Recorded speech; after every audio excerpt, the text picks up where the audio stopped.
Hello, good morning. It's good to be back here on the QTV. I am Ibrahim Abalde.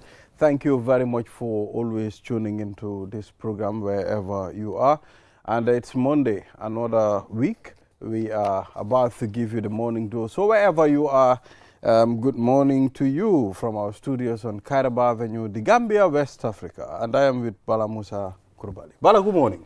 Good morning, Mr. Balde. How have you been, my brother? How was your weekend? Alhamdulillah, my weekend was good. It kind of the last weekend before Ramadan. Yes, you know. I hope you've eaten a lot of food. Imam, I can remember once Imam Jam mentioned this and he was like, let's stop saying last weekend. last week before Ramadan. Last weekend before Ramadan. So, a lot of people. So enjoy the afternoon weekend food. Yeah, a lot of people back in the day used to go to the beach, a lot of activities, the last Sunday. I guess it was yesterday.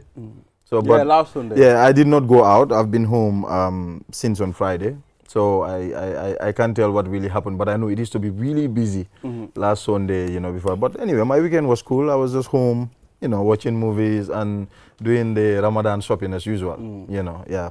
How about you? How was yours? Interesting. I was at home. I didn't go anywhere. I went out to a friend's marriage ceremony. Yesterday our area, the two marriages were going on at the same time. Okay. So it's that time of the year. Ramadan when it's approaching. Yeah. Sometimes I feel like, okay, so people want to marry women that will just come and cook for them. There is this saying. I don't know if I'll have it right in all of. They say, very close to the takama iden de bari. Why very close to MJ nakala benen milala. Tikima. Bobo sorry na bobo. Fasema la ha. Bala doesn't know this deep all of her. Our director said it's Fasema. Fasema. Yeah, but we want this time all the marriages to be takama no fasema. Yes. And also when you talk about Ramadan, when Ramadan is coming, a lot of programs like where I live, if they have a naming ceremony, telling me if the naming ceremony is tomorrow, but they will start the program from they will start it let's say from yesterday night. The program will start today, it will continue, and when tomorrow is actually the program 3 days before. 3 days program. Talending. No, I've heard about talending. And when you are in your house, most of the time, weekends, you hear like a lot music, of loud sound. sabar coming from all angles, Yeah, I think there should be a control mechanism when it comes to sound. I think we should try to be controlling sounds, because sometimes you can be sick and lying down in your house while you are having a lot of sound coming to your house street. So I think I think that law will be very difficult to enforce in this country. We did not get to that level. It will be very difficult. But like you said, sometimes you organizing programs. Maybe you have a neighbor who is sick and all that. But I think as Gambians, sometimes we factor this as well. Even when it's time for prayer, when there's music, you see people will be like, stop the music until after prayer and all that. After prayer. Yes.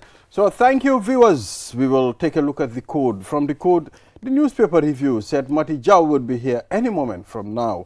And of course, from there, Ramadan Moon sighting. Dr. Usman Kamara, Secretary of the Fatwa Committee, Gambia Supreme Islamic Council, will be here. As you know, any moment from today or against Wednesday, I will be welcoming the holy month of Ramadan. And there will be no coffee here. There will be no coffee again, man. There will be no coffee. And this time, both the Christian community and the Muslim community, we are all fasting. I learn on the same day. We are all fasting. Yeah. So it will be a month of fasting and prayer. Yes. So there will be no food in the streets. There will be no food in the streets. But usually we don't fast together sometimes. Start together. But most of the time it coincides. Maybe they will start before us. And right in the middle we join. And also. Yeah. So it happens. Yeah. I have a colleague, who will always say, Bilai boy, we record ñun suñ télé start boy. Chop do they am man. Why insurance do they am why I'm happy. At least the nyaka chop will be for everybody. For everybody. This time we are starting to Yeah. So but there is a calendar too. According to the calendar, I've not seen it. Yeah. But I saw someone posted it. Said there will be a time where Ramadan will be coming two times in a year. In a year. It will come at the beginning and at the end of the year. So anyway, if the calendar, I'm not going to doubt maybe the facts.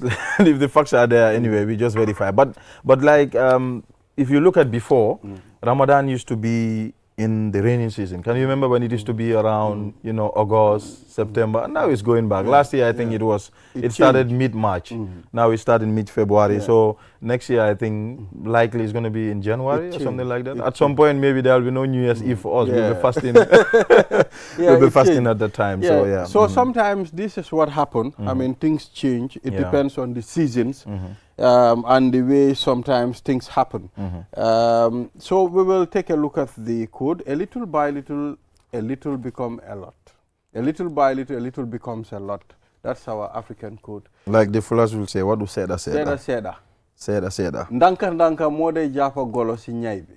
Wow. That's what mode japa golo si nyaibi. That's what Olof Njai said. And it's a Tanzanian proverb. Okay, yes. Tanzania. Oh, nice. Anyway, like when you look at the proverb, I think it's a direct, you know, I'm translating, I will say, because it's in anything you are doing, just believe in the process, you know, and take everything. So let's say, for example, if you're building a house, maybe Balde has, you know, 500,000 put aside to build a house. You know, you can just go in, start buying bags of cement, you know, and all that, and go into your construction. But also, if you want to build a house, and this is just an example, if you want to build a house, you have the intention to do so. You don't have the 500,000 like Balde has, but you can start putting your 5,000 aside to buy a bag of cement. Another, maybe next month you have another 5,000 to buy this. Balde will build a house within maybe 1 month, or let's say 1 year. It will take you maybe 2 years to do, but you will eventually build your house. You're still building a house. Yes, you're still building your house. And also patience. It's just basically it's talking about patience. Also, like we the young people now, you know, we want things to happen, Joni. You know, we want, Joni is full, but I guess we were. Shortcut to success. Yes. So we just want it to happen like right now, you know, everything to happen right now. So sometimes, you know, there's a saying that said, the patient dog eat the fattest bone. So but the dog sometimes, it don't prefer bones. It's because the dog is giving bones.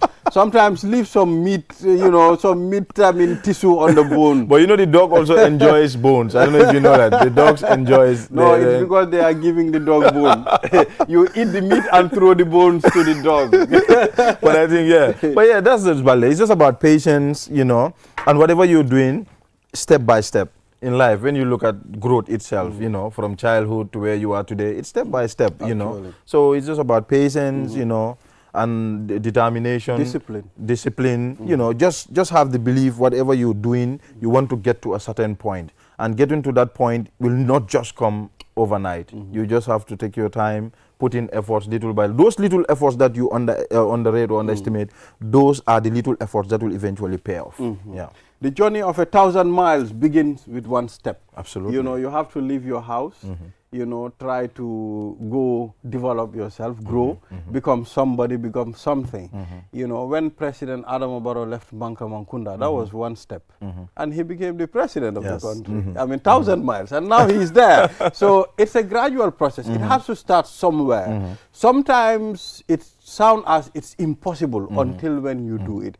The worst thing that can happen to a man is, I mean, you sit and fold your hands without even putting some extra effort, little by little. It's important for you to do little by little. You understand? But I believe in little by little. You understand?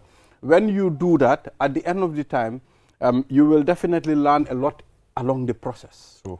You know, you will know how to maneuver certain things. You will know when you get to a point where you got it, you will try to value what you have because you know how you got it. So little by little, you know, it's very important in whatever. I'll give a very short story, and this is just yesterday. I was watching this video. Someone, you know, who I consider to be a mentor sent it to me. You know, when I watched the video, I'm like, okay, this video is telling me a lot of things. One is about patience. One is about determination. It's about faith as well.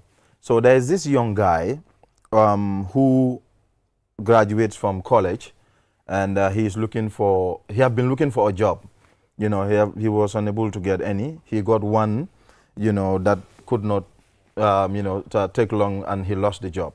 So he got another job.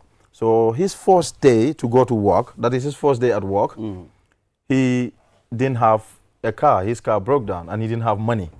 you know, to pay for transport early in the morning to go. So what he did was, he started walking he walked for 20 miles. He started walking from 11 p.m. at night, so he can get to work at 8 a.m. in the morning. That guy can walk. So along the road, a lot of things happened. Just to cut the long story, along the road, a lot of things happened. But when he got to where he is supposed to go to, that is office, the first day, the person, because usually, you know, there are certain offices at a particular time, you can't go in due to security reason. So he was allowed in. When he came in, so the lady, the boss, was surprised that someone could turn up at that time for work. So the person who actually escorted him there explained to the lady what this guy actually did to come to work. His first day at work, when the CEO learned about it and others, he got a car. And they raised a GoFundMe because it shows how determined he was. Yes. Patience, and also believing in something, you know, just, you know. Absolutely. So he went to work. The first day, he got a car, and his story was so inspiring to a lot. They raised a GoFundMe you know, stuff for him online. He got $90,000, and the $90,000 he gave back $25,000 to the that was this like an organization that sponsored him in high school. They give opportunities to people for internship and all that. So he got that. So when I would the video, I'm like, wow. So this guy, just to get to work on time, he had to work for 20 miles, and he left home at 11 p.m. at night just because he wants to get to work at 8 a.m. Wow. That's really crazy. And he's a very young person. So this is to tell you, Bale, as young people, we should be determined. There is no shortcut to success. There is none. Yeah, there is so none. we have to keep pushing. Absolutely. Yes. Will you do that? You walk from Lamin for to 20 miles. Anyway, Gajaga did it. Our colleague, you know, he walked from Brikama. That was a big one. I think Brikama to QCell one Saturday, and he was doing live. I was following. I was like, wow, I hope when you get to work, you'll not collapse. But you know, he made it. You know, I saw Gajaga doing that. So I want you also to try it. Maybe you offer. But for me, I did it. Anyway, it's not far. Telling into the office. To the office. You know, I once walked from my office to my house here. From here, yes. Okay, that's good. I walked from here to my house, yes. I didn't get a car. Okay. I said, okay, I'll go to Westfield. From Westfield, I said, no, let me go to Tabokoto. Yes. I walked to Tabokoto. Tabokoto, people were parked. I said, no, Abuko Lamin. It's not far. I walked. I went to NTC. NTC was packed. Then I said, Babylon. It's easy. And I got to my house. You got to your house. But it was when you got to your house that you knew that, Bala, that day I walked. It got late. I removed my shoe and I hold it like this, walking on the highway, barefooted. But mine, you know, I told you I walked from Tallinn into this place. Yes. Mine was not by choice. I went to the doctor. Yes. I know. So the doctor said, they said, you need to watch your weight. And they said, we are not saying you have high blood, yes, but you are getting there. No, doctor. For 2 months. Yes, I'll come to work. If I'm going home, I'll walk back home. But yeah, it helped anyway. I lost a lot of weight. Doctors are the only people that can discipline people. Yes, absolutely. So viewers will be right back after the break. Naine dake network koto mi yalonko wole warta nyimbanko kan adung adabe soniaring wole nyama. Imuna fang telefono la mi yalonko abe seniaring adung internet wobe tariaring.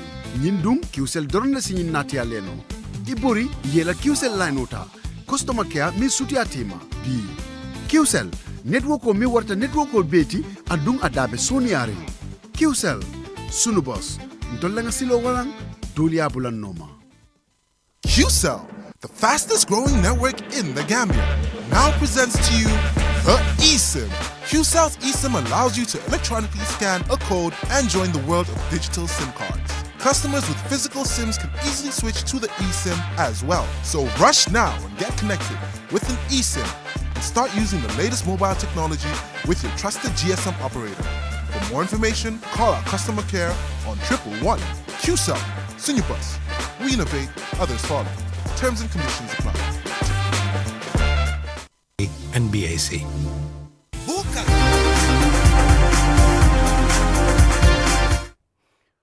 This is QTV This Morning. I am Ibrahim Abalde and I am with Musa Kurbali on this platform. Now we have Seth Mati Jau.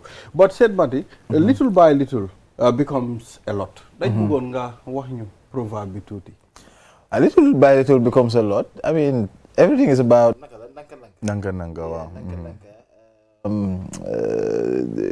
it's more like how do I say it? But it's like you don't need to rush things. Yes. You need to make sure that you take your time, you know, step by step. And for me, I think that's a very good philosophy that I also believe in. You know, that life is, you know, you don't need to rush it. So you take your time. When it comes to work, if you want to do business, you have to be professional in it. Whatever you do, for me, I think you have to take your time, be patient, and yeah, just focus on that, not just to rush anything. Yeah, because Rome was not built in a day, basically. Absolutely. Yeah, that's right. Absolutely. Yeah. So I mean, that's Sheikh Mati's view of the African Code. Now let's move on to the Foroyaa newspaper. Investment. I mean, Auditor General warns of persistent underfunding in key sectors, urges strategic investment. Yeah, I think everybody that follows the political economy of the Gambia, I mean, people talk about this, that we need to invest in the productive sector. I'm not sure exactly what the strategic investment that he is alluding to is. But I think everybody agree that we need to invest in the productive sectors of the economy. And investing in the productive sector of the economy, what it does is create jobs, creates expand the national cake. And since government focus on tax collections and all that, but most importantly, it creates job, but it's more sustainable, especially now that the world is changing. So we need to start focusing internally. How do we invest in our agricultural sector? Because when we invest in our agricultural sector extensively, it is food security, but it's also job security. Almost 43% of the population are farmers, but these people work almost 3 months in the year. Just rain, fed agriculture. Imagine investing in it, looking at the half of the river that we have, which is fresh water, investing in it, doing rice production. So there are things that we can invest, put our money in, which I feel will multiply, will grow the economy, and that will help all of us. Yeah. Just like you said, because we don't know actually what are the areas that are considered to be strategic, funding. But in health also, when we look at health, people when you look at the budget, you look at what is allocated for health. This year, I think it's even looking at the percentage is more than the previous year. What is allocated for health? But I think in terms of allocating funds, like you said, employment is key. But health also is one very important thing. No, a government must think about two things. Usually when it comes to the political economy, how do we get the money, but also how do we spend the money? And I think in terms of the budget talks about the spending aspect of it. And that also, like, if you look at this last budget, I think human capital, when you look at agriculture, health, education combined, I think in terms of nutrition, that had the largest share. I mean, if you can look at the budget, almost the entire budget is also almost about that.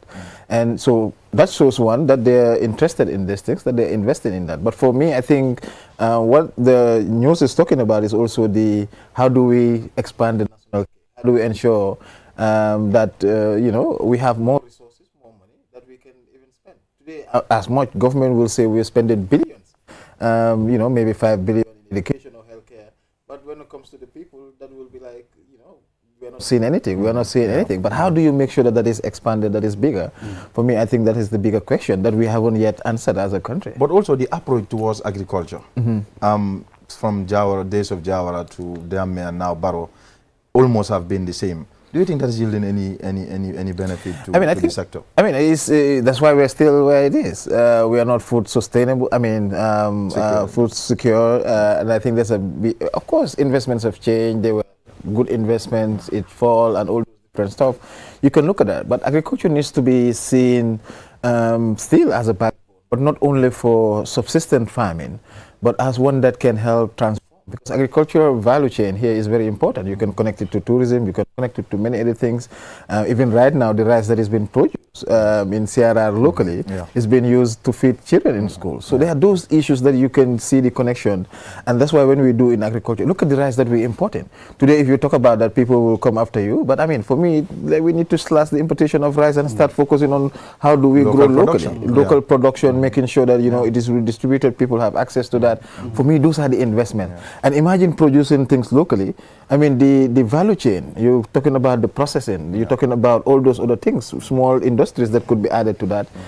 Government's revenue will increase, people will start earning more, and those are strategic investment that everybody knows that it yearns. On a different vein, alarm raised over crowding, the foreign dominance in tuk-tuk sector. Yeah, I think there've been a lot of conversation on that, and at some point the police wanted to stop that, and you say, oh, it's youth work and all that, and now we're seeing quite a lot of the conversation turning into those that are responsible for that. So for me, I think these are conversations that are still ongoing, and so of course we see quite a lot of non-Gambians being involved in the tuk-tuk business. But of course, this does not correspond with the whole idea of banning non-Gambians from driving taxis.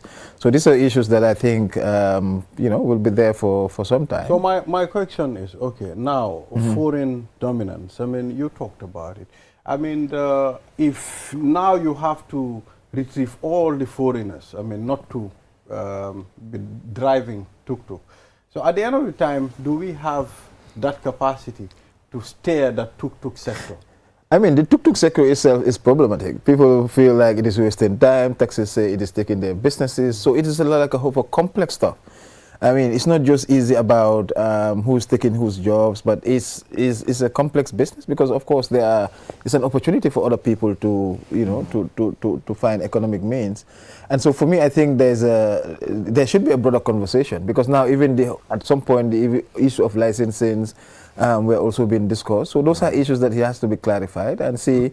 But also what I see is like, I think they are just banned from the main highways and they're just focused on the corner area. I think they have special special routes that they take. At least that can help balance. But I mean, it's a whole business with all its complexities. This side complaining, this other side complaining. I really don't know how to solve that problem. When the taxi drivers talk about their business being taken by tuk-tuk drivers or making it absolutely slow or the traffic. When you look at the areas that the tuk-tuk drivers will usually go to, most of these taxis, won't go there. Or sometimes it's a challenge.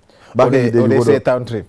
So even me, like the last time I wanted to go to the stadium, I can remember I stopped a taxi here and the taxi charged me like 400. And when I saw it was like pay me $100. For the individuals, for the clients, I mean the tuk-tuk is more favorable. And it's fun to ride. Of course, in a tuk-tuk. Of course, it's fun. It's my first day I enjoyed it. It was falling and the just guy step out and it will not fall. Don't worry about it. Yes. So I've seen. I've also seen. The Truth, Reconciliation and Reparation Committee, they formed a reparation, committee that is responsible for paying of funds to victims. Yesterday, I watched Kachadula around 9 p.m. And it's a repeat on QTV, and I heard one of the commissioners saying, the highest amount that we pay to victims is 600,000. That is people that have gone through serious problems. And I was like, I was with my wife, and I said, I think 600,000 is small day. I think it should be 1 million, at least 600,000. I mean, reparation is, so the whole agenda of reparation is not, is an attempt to help restore the person, to make sure that at least you're comfortable. But it's not to, fully restore you back to the previous years. For instance, if you lost someone, there's nothing that reparations can do to bring that person back. And in Wolof they call it ndampai. It's just to, boss holby or something, ndampai, at least so that. And that's why, so currently what is being done, I think they're just doing what the TRRC decided. That's what is done, and I think that was the measurement based on 600,000. So now we have a reparation commission, and I think they can revise these things. They have those powers to do those things, if I'm not mistaken. But of course, if you ask victims, some will want more than 1 million, more than that. And I think at some point we did a survey in terms of that, asking them exactly in terms of this amount. Some were listing 15 million, some were even listing zero. They don't want anything, they just want acknowledgement. So reparation is multi-dimensional, multifaceted, and so therefore it's not just about the money, and so but the intention. I mean, sometimes the intention is that, and so of course the state would not be able to pay so much money to people because you talk about all these different funds, and so but this has to be also communicated and explained to the people that this is not just about paying you for the wrong that was done, but this is just to try to see how best we can support based on the damage that has been done. But of course, nobody can pay anything with regards to loss or torture or anything. So for me, I think that's the point. Yeah, interesting. So let's still move on. I've seen a group that is installing electric vehicle charging points for electric vehicles. I said, these people are now building confidence with our NAWEC there. Gambia's first free public EV charging station. I mean, I saw that on the news with the ministry, and I said, I mean, whether we know it or not, this country is moving, is changing, is part of the global agenda, and I think climate change has been one of the things that we've been discussing and we're championing at the global level. And I think these are the next steps that we need to see in terms of adaptation, in terms of moving. And so this also shows that, I mean, there are some hybrid cars that are around, and so charging is critical and is going to be somehow business, because people might be getting into buying vehicles that are hybrid or that are solar. And so these are the motivational points that comes in. But I'm so happy to see these things. When I saw it, that's the first question I asked. I was like, do we have hybrid cars in this country? And when I was looking at the photos, I saw one actually that they were. There are quite a number. There are quite a number around. But I also saw there was a taxi that was drawn by Professor Sala, Global Hands, at some point. It was a solar-driven taxi. I think there are those kind of innovations, and I'm also saw with this new National Tertiary Fund, Higher Education Fund, especially for the research fund. I mean, those are the things that we need to invest in, because there are a lot of young Gambians that are educated, trained, and these are skill but even in Ghana, that we can invest to. There is this company, it's like an Uber company. They do this taxi service, but it's all their vehicles are solar. So electrical vehicles, but they're all solar. This one is free for us. But we keep on buying coal, providing electricity. There are things that we can do too. I mean, because at some point we need to start thinking about self-sustainability. Bugasa Bopa do ben Kenyan. So you have to start thinking about yourself. In Europe, they are doing away with those things. I mean, even gasoline cars. I mean, now they don't use them in the UK anymore. So. But also even look at what they're investing here, like in the electricity, they're doing those kind of investments, because the general idea is like you have to do sustainability. But for us, we need to start looking at what we construct. I was surprised when I went to China. We went to an electronic, store, and we saw very nice vehicles. And when we started asking, the electric vehicles were actually cheaper than the ones that were running on petrol and diesel. I was surprised. I was like, wow. So they are motivating people to change, to go in for to get that vehicles. more climate. And there are quite a lot of things that we can do, especially to. I mean, but the problem that we have, I think people don't trust the electric vehicle much. Probably it's running on electricity. I mean, people don't really understand. Like people will say that before, when this mobile money came in, people want cash, they want their cash. But now people are very comfortable. Now it's changing. So I mean, things would be like new generation. Things will change. But the thing is, like, you don't just wait until people are ready for that. Sometimes some of these things you social engineer people. They come in, they see it. People are rational. They look at and see, okay, if I buy a gasoline card, gasoline munyaka, problems. So what will happen to the fuel stations now? They'll be having they will adjust. They'll be having charging spots for. They will have charging spots, and also possibly entrepreneurs can come in and start making money out of that. I mean, for me, I love this country and the way we are growing. There have been a lot of gaps, and I think these are also positive progress. About the electricity, like yesterday I read a post on Facebook. Someone was trying to say, I don't grow up in the provinces, but that's where I am from. And I usually go there when there are programs or for Tobaski or so. So, you know, he was trying to acknowledge the fact that they have electricity now, how that is going to change lives. You know, he was making certain points. So I think that's it. So we are moving. Definitely. We can say maybe at a slow pace, but we are moving. Definitely. No, I saw this one serial guy, one old guy saying like, now, even if he's going to the farm, he will go with cold water. Yeah, the one under smoke. I mean, cold water. I mean, but these are the right investments. And sometimes when I go back to policies in the 60s, in the 65, these were the dreams that you know, PPP had and all those things, and it was not realized. And today we are seeing that being done. Yeah. I mean, so I think for me, I mean, and like when we go to research, some older generation will tell you this country will never change. Yeah. And I'm sure if I go back to those people with the community, with the new rules and all those things, their perception might have changed again. Exactly. So a message from the people of Nema through M. Jallo. They said they are thanking President Adam Barrow for providing their route. You know, Nema people are very happy that now they are enjoying that smooth route. So they've been suffering for quite a long time. So now the road is ready now? I don't think it's ready full. They're still on it. But they are enjoying it. But to them it's ready. To them at least. You know, for me, Nema duma faron jar dama dey avoid yoon totally. Sometimes 1 year duma dey jar for because of the road condition then. But now they are enjoying it. Yeah, so APP Sobeya. Before you move, I think I also saw I think was it last weekend? I saw people fixing cameras on the streets of Arawa. Telling me, like, is this a community initiative or it's actually the government? No, cameras. And they were doing it, on Gamtel poles.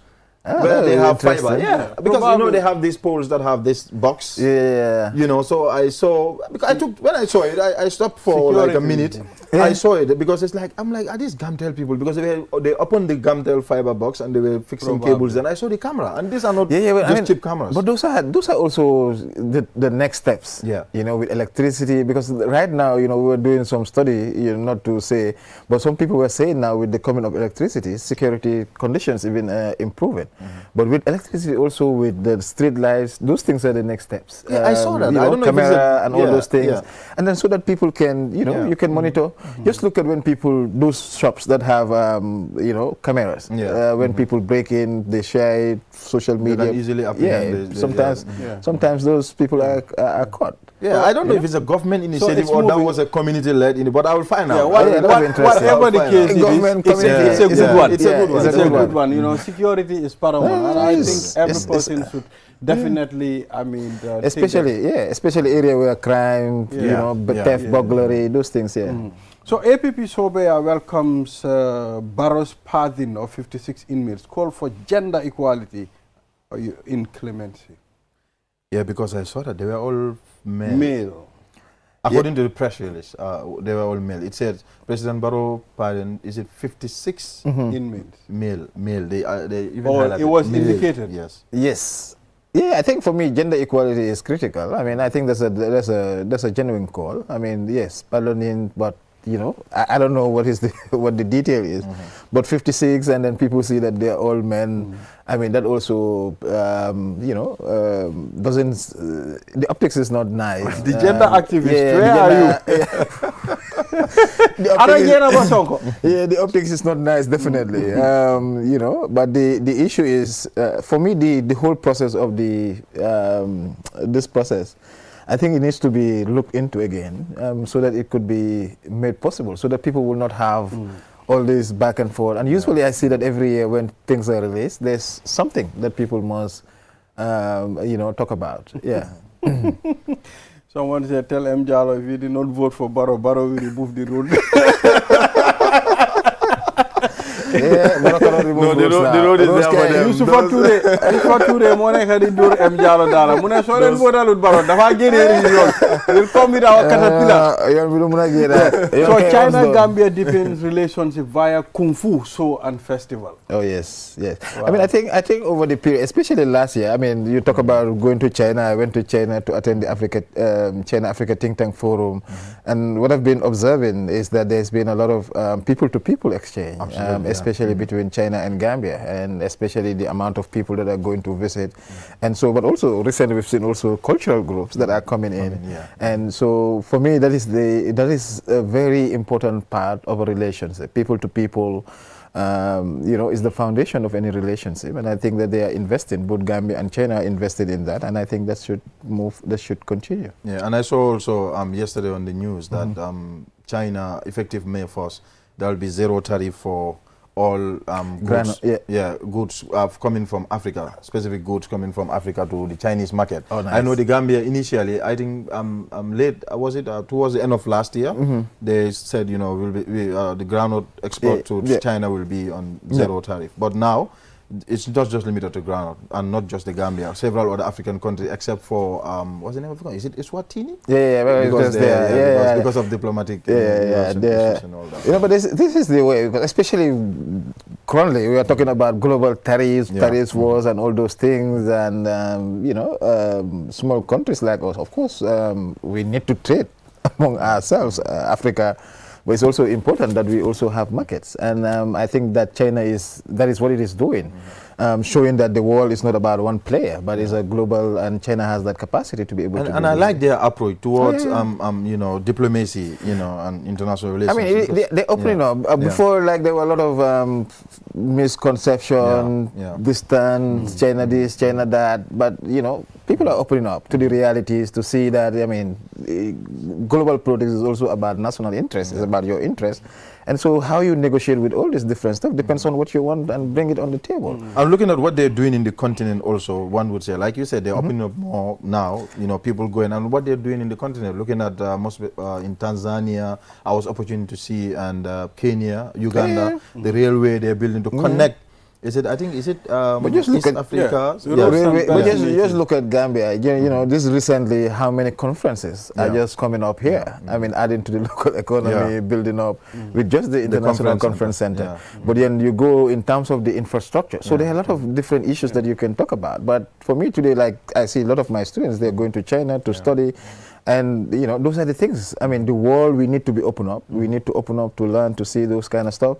I mean, initially I was saying, but now I'm very open to this. Because when I went to China, to this issue. To be honest, like, it was an eye-opener, big time. And that is why when I came, before I left, I was among the people who would say, these roads and all that, come on, we should have better medicines at the hospitals, let's focus on healthcare, agriculture, and all those are important sectors. But the reason why I went to China, I was amazed by the development and all this infrastructure, which is key. So, and all these Gambians going there, having the opportunity to see what is there, and also they don't just show you what is there, but they show you how it transitioned from where it was to where it is now. How open China is in welcoming foreign countries to China. I mean, the way they do it, many countries don't. They open their doors to you. I mean, they try to invite you over for you to learn from them, which is very important. And even in terms of business, I want you to trust me. When I went there, when we were going, the flight, we went to EU. I know I get the pronunciation. Tungara Labs. I think it's EU. That's where we went to, in the Xinjiang province. We went to different other, cities. But we were going to Guangzhou. I learned that Guangzhou is like the biggest trading center when it comes to electronics and other stuff. Business, Okay. So in our flight, most people there were business people. So when I asked, they were told like China is becoming the next Dubai. It's actually taking over. Now a lot of people Guangzhou especially. A lot of people go there for business and all that. I think you mentioned very important points. And when I went there, for me usually what I look at in a country is how is your progress being measured in terms of your background, cultural, all those different things are important. Because sometimes modernization comes with that. Sometimes people modernize and then they forget themselves, because here people see modernization as westernization. But what I see China being able to do is, they bring in their tradition, they have those kind of stuff, infuse it with their growth. But here, sometimes, for me, those are the lessons. It's not about what they're going to give us, what they're going to give us. But you see how people are able to uplift people from poverty within a short period of time, and how they were able to do that. Those are very genuine lessons that people can look at. Not necessarily that you're going to copy and then paste it here. I said this the other day. I said, okay, it's not all about going to China and looking at the buildings, taking a lot of pictures and coming back. But how are you going to use that to transform where you are, whatever you do. What For lessons me, I you're think gonna this learn? is essentially what they are telling you. Yeah. They are showing you how they did. developed. Yes. Go and do it. But they don't just show you; they show you the process. You see, There is a formula. So You have to follow the formula. And it's context specific. Yes. And for them, that's what. For me, recently, I wrote a paper on this GDI. You know, when I went there with the China Africa think tank to look at how this GDI, which is a global development initiative, which is run by the China, to see how, small countries like us can benefit more through agricultural partnership, capacity building. Because as we talk about this, these are the things that we need. For me, capacity building is one other way. I want people to teach me how to fish, not be giving me fish all the time. Every day. And so for me, I think every one of us, even including our government, this should be the strategic thinking that how do we leverage this relationship, And build they the are doing capacity that. and move on. So let's take a look at this. Gambia drops in Transparency International's corruption index. Yeah, I think there's been, compared to 2024, I think there's been a 1% drop. I don't know, 1 point drop maybe, because we were 38 and now we're 37 points.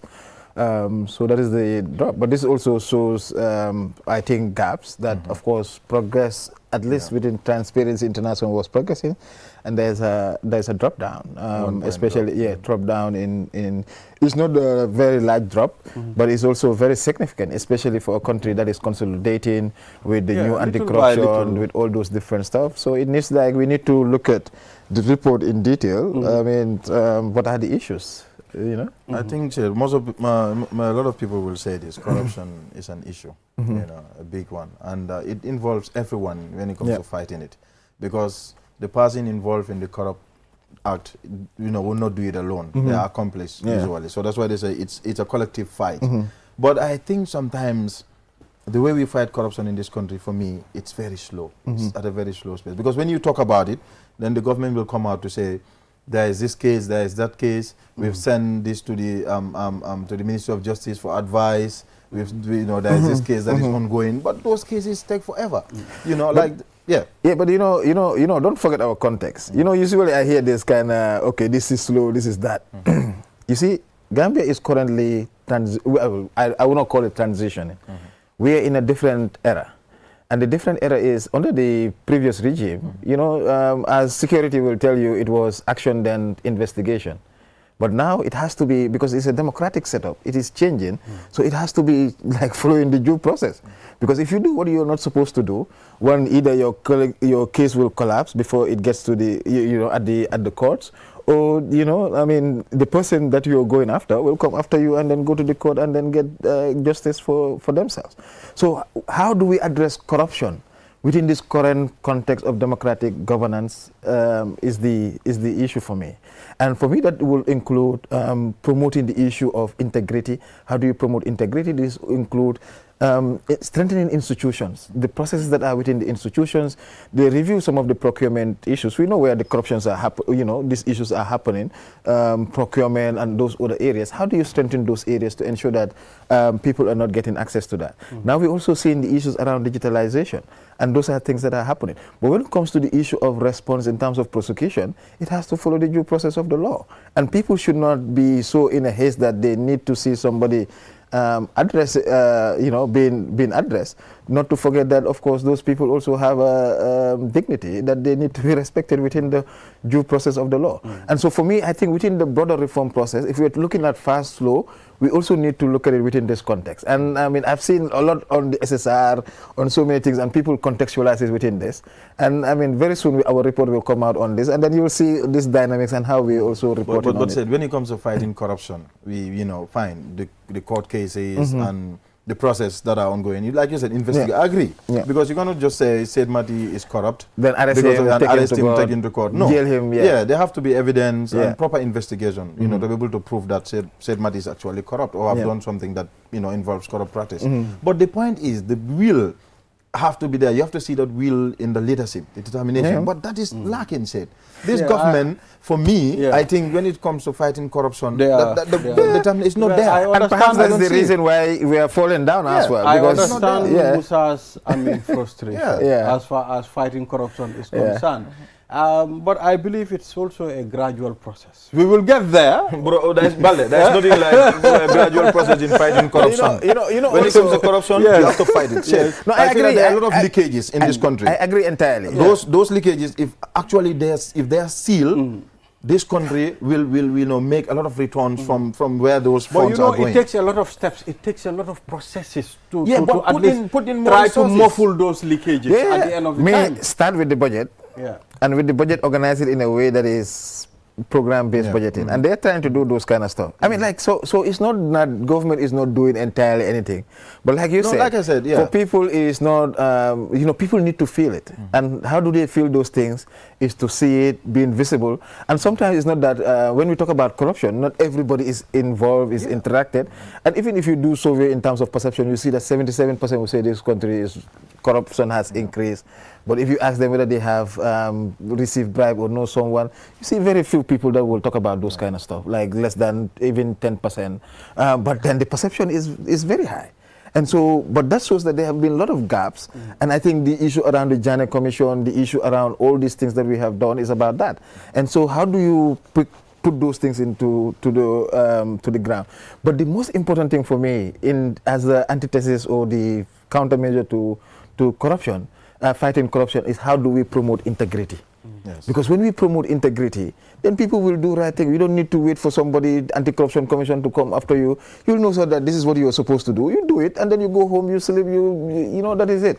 But it also includes how do we incentives. Corruption, like him said, it's a multidimensional issue. And so when you address it across the whole dimension. You cannot say, okay, we address the police, and then you leave society, and it will be digitalizing payment systems. It's that is one now. way of helping. I see it's happening. But yesterday I read a press release from the Gambia Immigration Department. When I read it, I'm like, I don't know. I was finding it very difficult to understand. Yeah. They said now no one is going to pay, which is good. Like if you're applying for a passport, you don't have to go and pay. Yeah. You pay to the bank, then you go with your receipt, you do the interview and all that. But now they want to bring in the same system for the ID. But it's only limited to Banjul and Kanifing. Those in Basse and other places will still have to go to the should I say application centers or whatever to pay. Yeah. So I'm like, you have one account that is where those in Banjul and KM can pay. Why not those in Basse? Because the banks that they actually I think have the contract with to be able to collect payment, they are also in the provinces. And I have seen recently, even a mobile money company recently is also given the contract to collect taxes and all that. They're not just limited to ID card payments, but other payments. There are different options that people can use. And I think for me also, in terms of the population, maybe here where they want people to go to the bank and do those kind of stuff is the pressure that they have at their offices and all that. Maybe that's not the same in the rural community. I don't know. But I think also what you're also pointing to speaks to what people generally say about the inequality when it comes to service provision between rural and urban communities. And so I think this is exactly what it points to. And so sometimes Gambia is a small community. Is like within one day you can go around. Sorry, what? So when it comes to corruption, Balde. So you can address that. If you say Balde is corrupt, you take Balde. Okay, Balde is working at Basse petrol station. So you take Balde from Basse and take him to Bansang. Oh yeah. I mean, that's, come on. I think that has been. What difference will that make? And I think these are some of the things that people also point to, and these are seen. Like some people are accusing, and instead of addressing that, you see them transfer them to other places. Other departments. Yeah, you're weakening the public trust when it comes to those issues. And for me, I think this is one of the reasons. These are some of the reasons why we dropped down within this year. But even though progress was there. So I mean the moon sighting. I mean the Supreme Islamic Council. Where record bi ñëw na. Guys dinañ seet léegi ñu start di lifin. Miss Uncle Yamar mu ne good morning Mr. Balde. I see only one cup of coffee on your table. Yeah, so Uncle Yamar léegi da nga seet suma coffee bi di complain. Moom waru ñëw naan coffee waaye moom def dee naan coffee. Uncle Yamar Uncle Yamar yaa gis waru ñëw naan coffee waaye yow dañ ko dee naan. Yamar dafa bëri problem.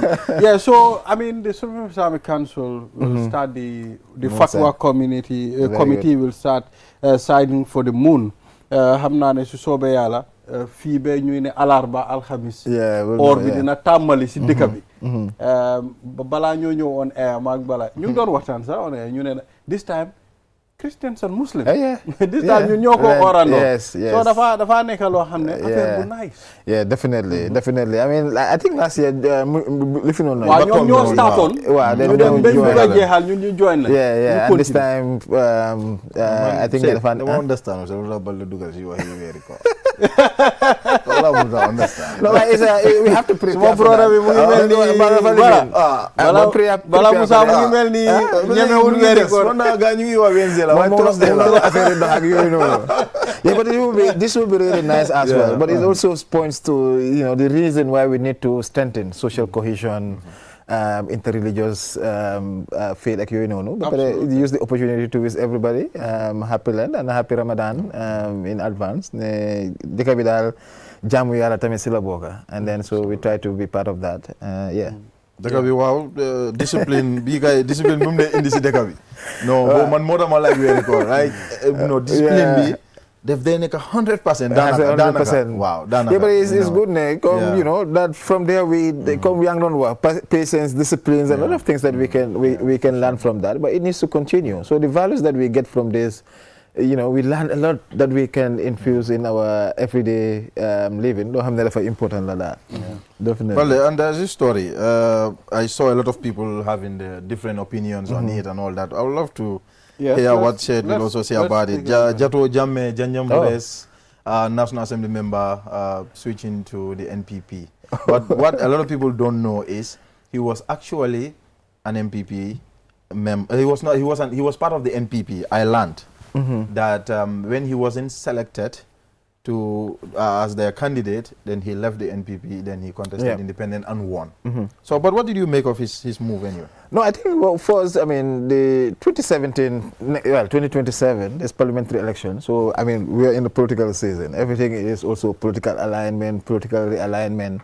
And we know that Jato came in, like you mentioned, through an independent candidate. And of course, I had the same story that he went for the NPP ticket, but he was not selected. But the people then rallied behind him. And we've seen these cases before, and in many other areas. I think that's why quite a lot of NPP independent candidates end up becoming independent. It's not naturally because, like the home that they went to, they did not get that. And so for me, if the community is NPP and they were the ones that back him, so for me, it makes logical sense that he just, come in. So now I see people are varying him, all the things that he was saying and all those things. I mean, that's why we said politics, the only thing that is constant is change. But that's why in our Gambian context, our politics is not just about wahlula ne, because people are also paying attention to what you say and how, because eventually your next moves are also be counted. There was a post I saw this morning on the Watson Gambia. They reposted it. When he won the elections, and they said, okay, now I hope he will not go for the brown envelope. So someone was defending him. Now they took that man's comment and they put it down, and I was like, you see, this is what we are talking about. But I don't. So for me, I just don't. When politicians make political moves, political decisions, I just don't judge them. I want to understand the rationale behind them, because I think that they are political decisions. So now we have exhausted this time. Yes. If the people are not happy, those who voted for him, 2027 is coming.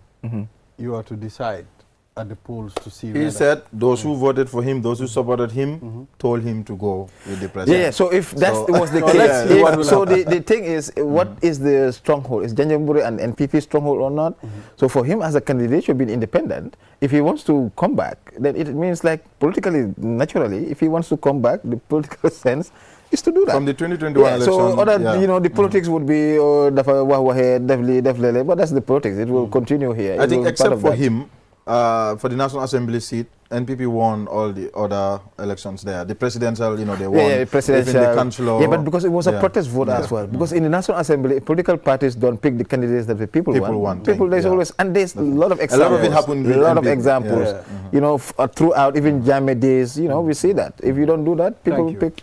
Thank you, gentlemen. This is all we have. Said Mati, thank you very much. Thank you. Always happy to be here. Bala Musa, this is all we have. All right.